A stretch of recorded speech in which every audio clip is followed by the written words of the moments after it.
नीलम दिशा हमर नमस्कार दर्शक लोकन ए चैनल का सब्सक्राइब करवा के लेल लाल बटन का दबाओ आ तकर बाद घंटी पर क्लिक क के नव नव मैथिली गीतक आनंद उठाओ।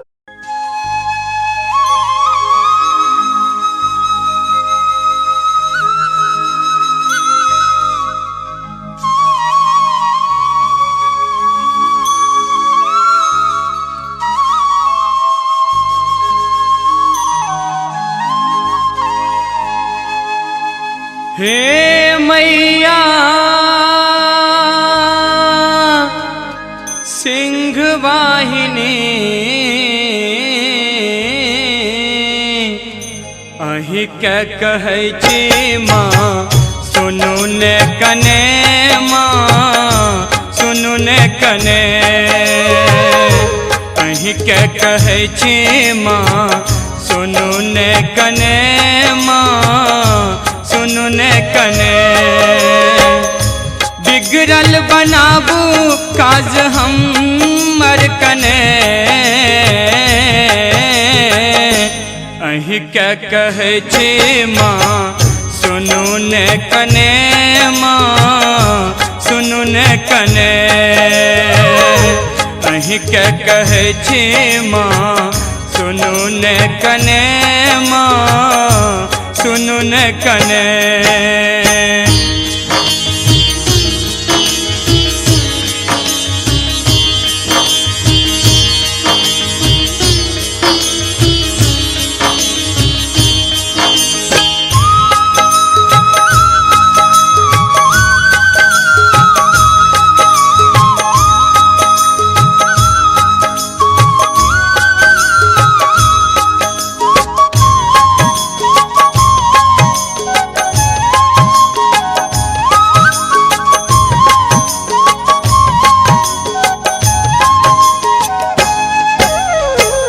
देखू माँ जगत में व्याप्त सौंसे अन्हारे देखू माँ जगत में व्याप्त सौंसे अन्हारे सुझने डगर गिर परब हमने रे सुझने डगर गिर परब हमने रे के दया माँ हाथो धरो माँ हाथो धरो अहि के कहै छी माँ सुनु ने कने माँ सुनु ने कने।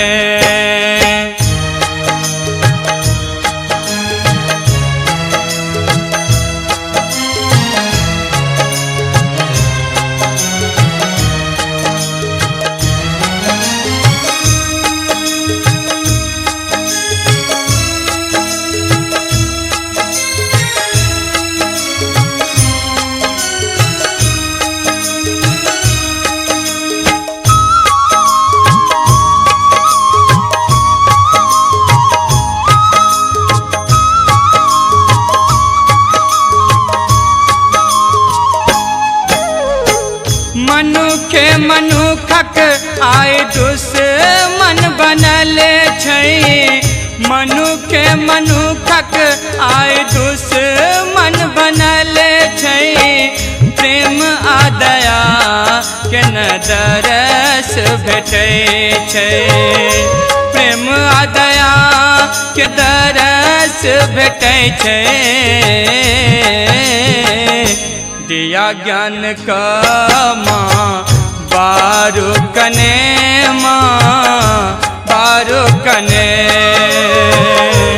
अहि के कहै छी माँ सुनु ने कने माँ सुनु ने कने।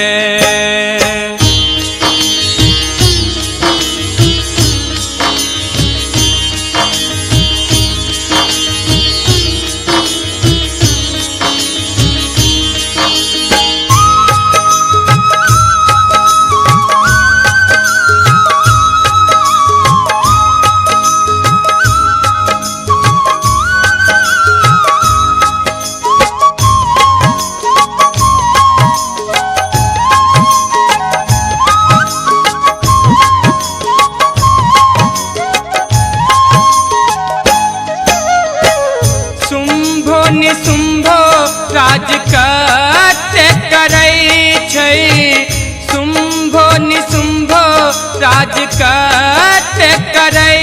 छै अहाँके अछैत बात ओकरे चलै छै अहाँके अछैत बात ओकरे चलै छै बिगड़ल बनाबो माने देरी करू माने देरी करो अहीं के कहै छी माँ